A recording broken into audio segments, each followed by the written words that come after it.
I feel like that's a really very powerful way to like learn. Yeah, it's the company makes videos like this for middle schoolers, and I actually get to meet them. I told them I used them, and they were like, "That is so cool! This is the first instance we heard of using our stuff for adults." I'm like, you got to be kidding me! This is amazing. But they're cool people. They're based in Brooklyn. Will you drop a link in our channel so we can go check out maybe some of the other videos they have? Yes, I shall. So the big picture is that we want to talk about flow control, and the idea is that we want to control like how things do, and we use. I'm just use the same file here, make things easy. We use conditions to kind of determine how things execute, and usually in programming, we refer to something as true or false. We call that a Boolean. And a condition is something that evaluates to a Boolean.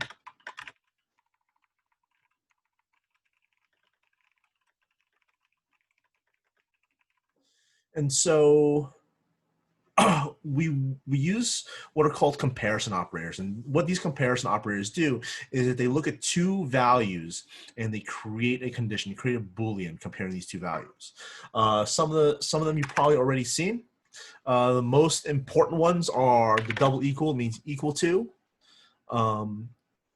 We have the greater than, oops, the less than, the less than equal to, greater than equal to, and not, oops, and not equals, right? So what we can do, so kind of to demonstrate this, let's actually pull up the prize session. We're going to set the mood, a little bit called mood equal to Hungary. And what I can do is that we can do mood double equals Hungary, and this will evaluate to true. And we can see that if mood is sleepy, it evaluates to false. Personally, I am always hungry and sleepy. So this would probably, for myself, it would return true. We can also do things like mood. We can see if the mood length is greater than 5. Yes, it is. Hungry is 6 letters. We could do is mood, am I not grumpy? Yes, I'm not grumpy. I would mention to you, be very careful like with conditionals, because I think that like how you structure them, like looking for a negative, you like anytime you do a not something, a not negative, I always get kind of confused and try to wrap things out. So try to structure your conditionals in a way where you're like checking if something is true and not checking if it's false. I think that's a little easier way to wrap your minds around it. Thing we also know is that we have what's called a negation operator. It's also known as the bang. So we do bang false, so it gets opposite, which is true. So if we set play again equals true, not play again gives us false. This is what I mean by checking, make something's not false. Like, why don't you just check if it's true, right? I think that works out better in my head that way.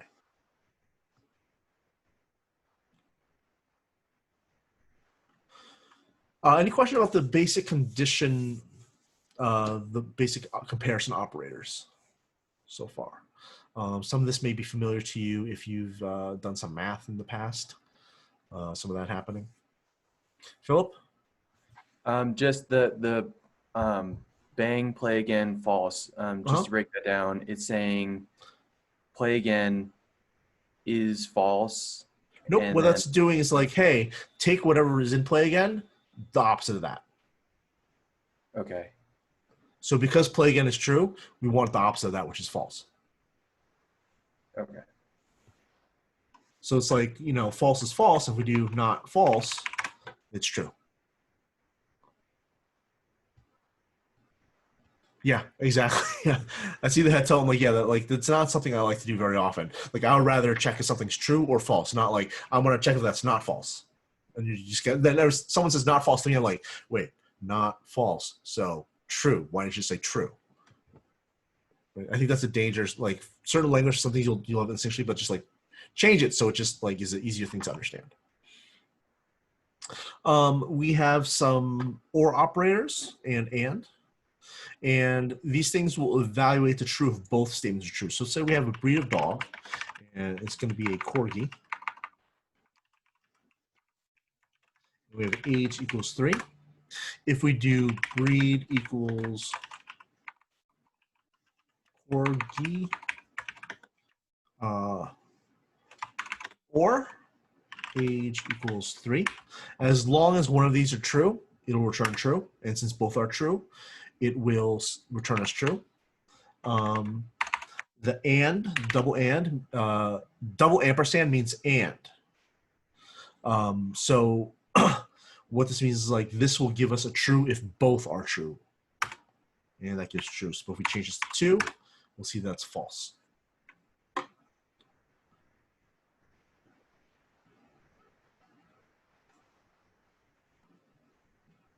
Cool. Any questions about these conditional operators? Are these a little more complex Boolean algebra? Cool. Luke? Yeah, can you start adding in like third layers, like breed equals corgi, or age equals 3, Yeah. and then like or I'm at, okay, cool. Yeah. I figured it just stacked. Yeah, you can. I really try to avoid that. Cool. Because then I have to remember the order of operations for Boolean stuff. And then that's essentially, it's just like, I don't want to deal with that. So what I'll try to do is I will try to simplify my conditional logic as simple as it can be. Just because like, I know that I'm the kind of person that'll probably make a mistake and I want to make it easy to read for the next person. So now we know how to set up things. We can start doing this conditional branching, right? And take this here, and let's say we're writing some programs to figure out what students are honor students. And at the very basic point, at the most basic, a conditional statement in Ruby looks like this. If the GPA is greater than 3.8, then we're going to run this method called invite to honor roll, right? And what this is doing is that we're running the program. We have this Boolean expression here, and this part here would be called is what I would call the Boolean expression. If this evaluates it true, we're going to run whatever's inside the block here, this line of code, whatever's in between the if and the end. If it isn't true, nothing happens. And that's generally like kind of the flow of these. However, life is not always that simple, unfortunately. What if we have multiple conditions? Like we have multiple choices in our path, right? If we want to spend that money, we have fancy dinner. If we don't want to spend that money, we cook at home. And so now we add this branch here. It's like for the case that we want to spend that money, we run this method. If we do spend that money equals true, we set to true. This fancy dinner method gets run, and then nothing else happens. Like this part doesn't get as run as well. However, if we set this equal to false, it's going to say if spend that money equals true, like no, that's going to come back false because we've set to false here. So we are not going to run this. We are going to run whatever is else, which is cook at home. And this is us adding one layer onto that. Now? So when you're writing fancy dinner and cook at home, what are those? Those are methods. Value for them? No, these are methods. So that it would be like a def, like somewhere else in our code would be a def fancy dinner, and in here would be blah blah whatever code we have in here, and somewhere else we have a def cook at home, and blah blah blah blah. Okay. Somewhere else in the code. So would work if you were to define those methods after the conditional statement, because I wouldn't think that would work. It would happen like we were presuming it exists up above. I just put it down below because that's where I started typing. Gotcha. Right. But essentially, like these are methods, but this could very easily be just code. We don't have to use method. It could be a puts.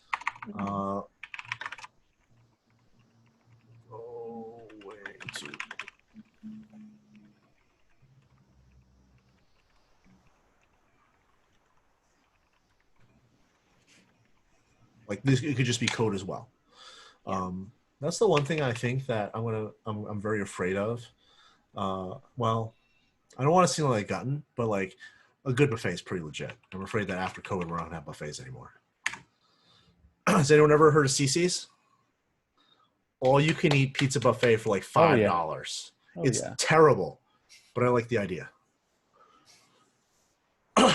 But essentially, this is what's happening. Does that answer your question now? Yeah, thank you. Brett? Yeah, so once like in a conditional statement, once it runs into a true, then it stops, right? And just goes to the right next now. loop. Right now, yeah. Cool. Cool. And then there's more. Like life, again, complicated. And what if we have other things? Like, what if we wanted more conditionals? Well, we have what's called an else if statement. And else if takes another conditional, and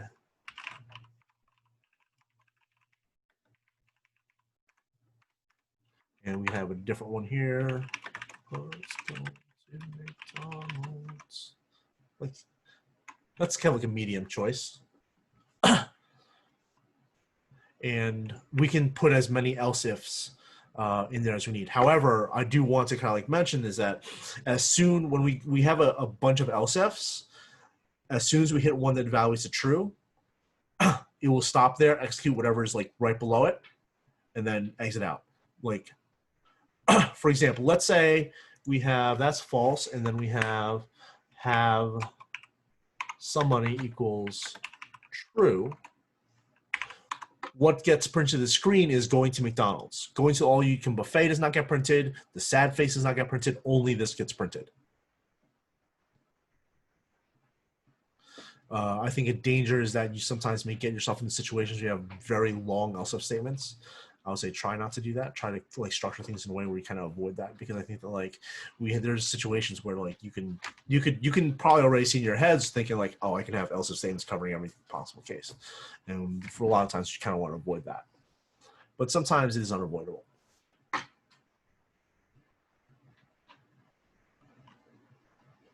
Cool. Other questions here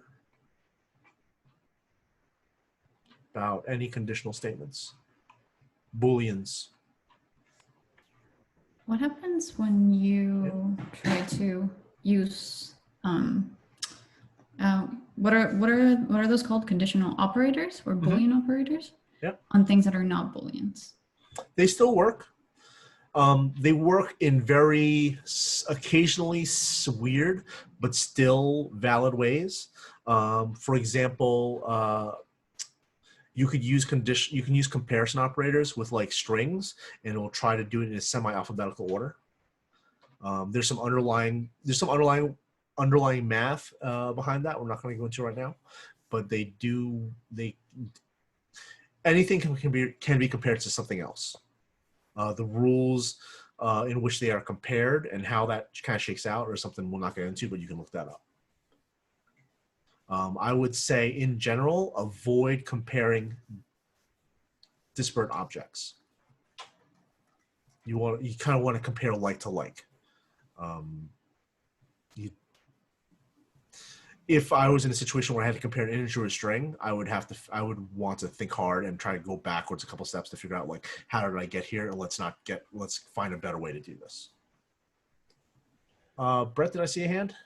Yeah, so if your if and else if are false and you have no else, we'll just print, we'll just put nothing. Okay. Mm-hmm. Yeah, I always say it's generally a good idea to have an else for every conditional you do. It's like kind of like a catch-all, unless you're positive you don't want anything to happen there. One last thing I want to say about conditionals is that the order of conditionals is very, very important. Because it goes from top to bottom in order, you have to make sure that you're structuring things the right way. For example, let's say we do this.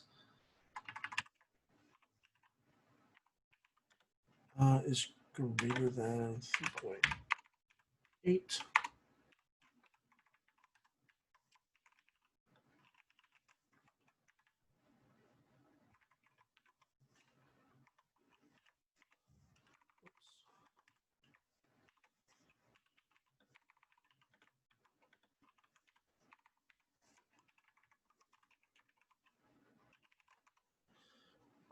Is goat ever going to be printed out? Wait, yeah, ever printed out to the screen?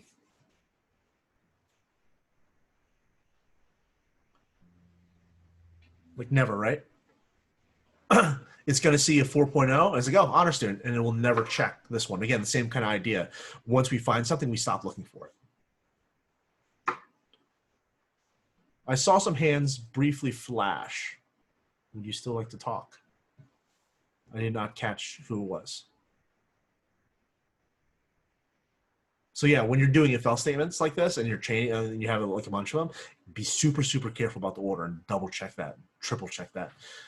Because like I think it's very easy to get in a situation where something like this happens because like, oh no, I have another condition. I'm just going to put it at the end. I'm going to put it at the bottom. And you don't really check anything above. I think it's a very human thing to do. Would the easiest fix for this to just put the if GPA greater than 4.0 above, and then else if would be if GPA greater than 3.0? I'd swap the conditions, yeah. Yeah, that's the, go ahead. Sorry, for conditional, so we don't have like a if between these two values. We don't have something like that, or we haven't learned it yet.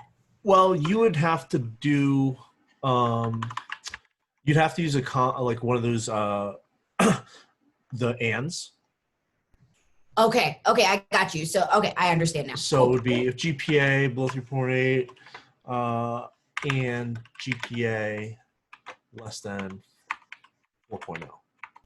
Right? Okay, cool. So that's between two values. Cool beans. Thank you. Yeah, I would also recommend if you're doing stuff like this, use parens. Oh my goodness, use parens to like to clearly delineate your order of operations, especially if this starts getting like more complex. Like, do not trust your memory of the order of operations when it comes to these conditional operators. Just use parentheses. I think it's just so much easier for people to read. Cool. Thank you so much. Yep. Nico?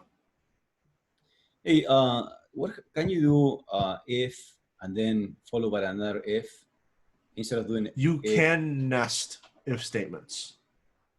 so instead of doing else if or else you will do if and if and yes. What's the difference between that and doing? There's no real difference except that I would try to avoid that situation because then you start nesting. Like I would like in general, I avoid nesting at all possible.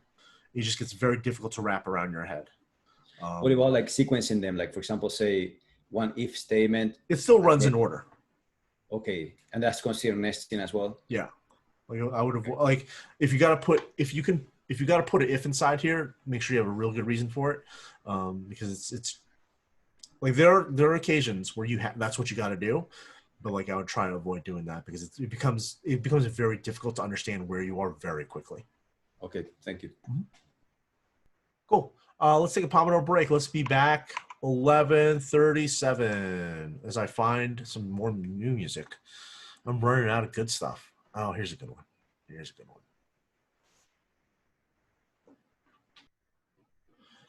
In that video, we saw what's called a for loop, and that's an older style loop that essentially you need to know three things about it. You need to have like a start. Burritos made was like this start. We had this limit to where it would stop, and we have this like incrementer here. Ruby doesn't use for next loops because it's there are some better techniques to do that. And so at a big scale, big picture kind of thing, a loop is a set of instructions that is executed over and over again until the condition is met. This condition may be a number of times the loop is executed. For example, after baking cookies, you pull a cookie sheet out of the oven, it has 24 cookies, and 24 times you're going to pull a cookie off and put it on the cooling rack, right? And so the act of pulling a cookie from the sheet to the rack is the action that's executed 24 times. That's one kind of loop type, is that we do things a certain amount of times. The other kind of loop that we're going to encounter most often is that we are going to use as our condition like a question as a Boolean answer. And I think a good example here is like when we think about when we go to the supermarket, we drive to the supermarket, right? You are going to look for a parking spot until you find one. So you're going to drive up and down until you find, as soon as you find a parking spot, that question found parking spot returns true, and then you go and park. And so that's a loop that executes a question until this question returns a true or a false. Any questions about like the kind of like basic of what a definition of a loop is? Cool. And the reason why I have loops is like programming is about automation and making things easy for us. And like the pure strength of the computer is that it is able to execute sets of simple instructions over and over again very quickly. And there are a number of ways that we can use loops. I think the most basic way is using the times method. Let's say we had that situation with the cookies where we wanted to do the cookie thing. So we could have 24.times do, and in here puts move the cookie. And that's just going to run it 24 times. Let me go down here. And I'm just going to trust this 24 times. I'm not going to go up there and count. But it executed with the block of code, the bit of code between the do and the end 24 times. I guess I could do this. Just make it 5, a reasonable number. Then we see that's 1, 2, 3, 4, 5. And that's executed the 5 times. Questions about the times method of looping. And this is the best thing about, like, I think the best thing about Ruby. It's so English-like that even if you did not know Ruby, you saw this 5.times do, and then you have something in the middle and the end. You can look at that and probably feel like, well, it feels like whatever it's going to do whatever's inside 5 times. Right. Other things we can do with the times, we could include a block variable that tells us which iteration of the loop is running. So we could do this. Oops.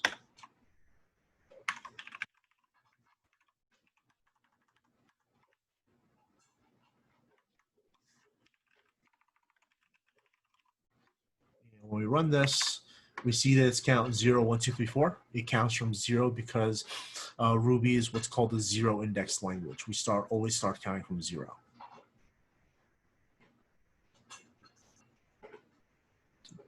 Oops. The second kind of loop we want to talk about is the while. And the general syntax of the while loop is while condition code.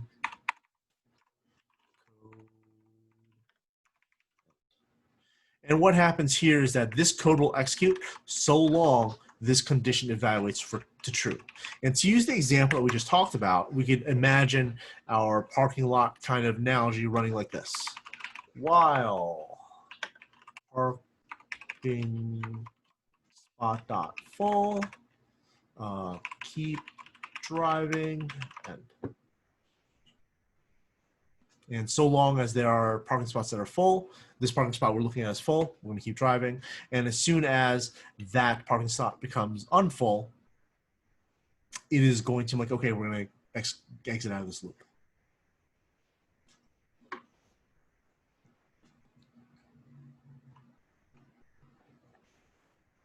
Questions? Oh, we got some hands. Let's start with Sean. So what exactly, I know it's not going to have like the bifurcation, how it has 2 scenarios like an if statement, but it seems like it could do the exact same thing. If parking lot still full, keep driving. Yes, but the thing is that when you do an if, it will just end. It only runs once. With the loop, we keep iterating until the condition changes. So what's going to happen? So like let's do this. If parking lot, let's do this. Parking spot dot empty.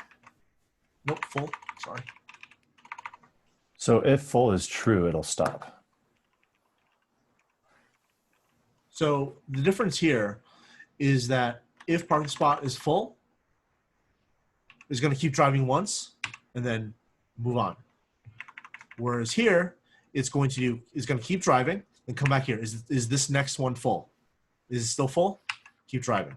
And it's going to keep going back and forth until it is full. Whereas this only does one execution of whatever's in here. Oh, okay, thank you. That's the difference between the two. Is that one the one we need a break so it doesn't Well, going. presumably inside the keep driving method, it would have something to check, like that would change the status if it found an empty spot. So Otherwise, usually, it keeps going forever, with, right? yeah, usually with the while and the other loops, like we need for a while loop, we need to have it has to be set up in a way that the condition at some point will change, or well, if we want it to stop at some point, like potentially there could be a thing like we don't ever want this to stop. Cool. That was one hit. I guess I presume that what the question was the same, unless you wanted to revisit something. Cool. Okay. So we see here that we have this while loop. That's cool. There's also the until loop.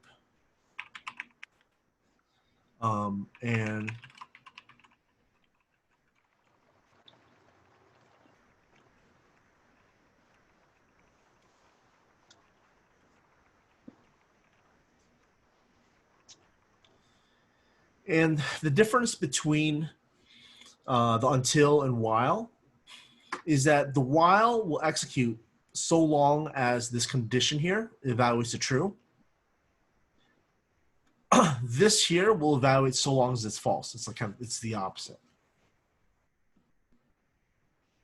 The one thing I will say though is that to be honest with you, I rarely use the until.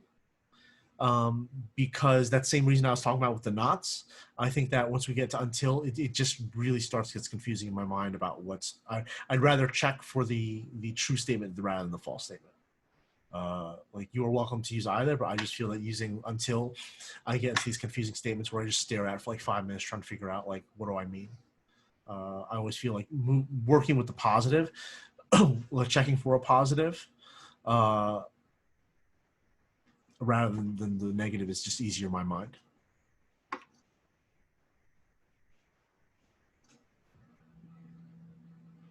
Cool. And sometimes we want things to happen forever. And that's when we have loop do. Whatever is in here runs forever, much like the song that never ends. John? Mike, can I ask you a question? So, I don't know if this is included in this lesson, but what happens if, for example, I wanted to loop but skip certain conditions, right? Yeah, we're going to talk about that in a bit. Okay. Yep. So the idea is that for something like this loop do here, you can use the break keyword, similar to what Nico was saying. Do this. Oops. And we can kind of like manually set things up where it's going to take count. I do need to count 0 first. It's going to keep adding to the count until it's 3, and then when it hits 3, we use the break statement to exit the loop. I'm not a huge fan of the loop because then I have to set up my incrementer and I have to set up my conditionals kind of like manually. I'd much rather use the while loop to do that. I think that the looping is going to be something that is used rather rarely. You do need to know about them, but I think that your most common use case you'll be using your enumerables to loop through things rather than just setting up an arbitrary loop. How would you use a while in this case? Like you're counting. Yeah, I would do the while kind of equivalent to this is I would do it as while count is less than 3. I'll have to set count equal to 0. Dog. My dog's licking my arm. Count.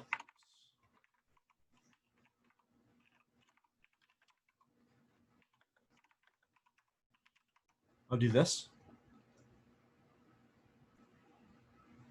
Yeah, that looks simpler. Thank you. Yeah. Mm-hmm. Like, and this works. This works fine, but like there are not many times that I set up a loop that will run forever, and so I'll generally default to using a while loop if I can. But you may have a loop that runs 1,000,000 times. Mm-hmm. I may.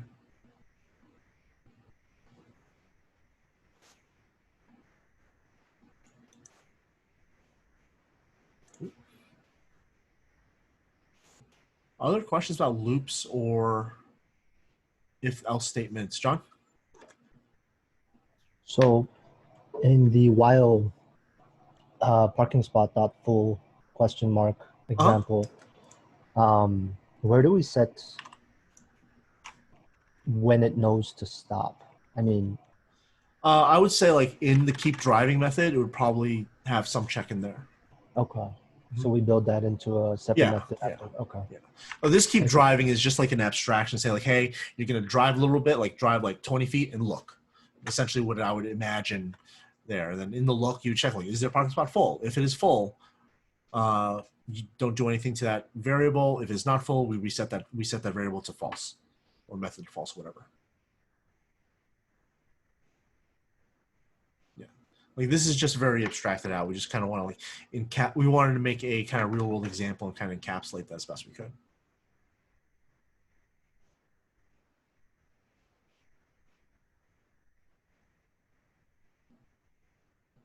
Cool.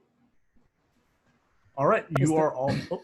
Sorry, is there no like else if comparison in the while piece? Like it's just while this is true and then end. If you need an else if kind of situation, you would use like a loop and have that build that into the like a break statement in there. Got it. All right.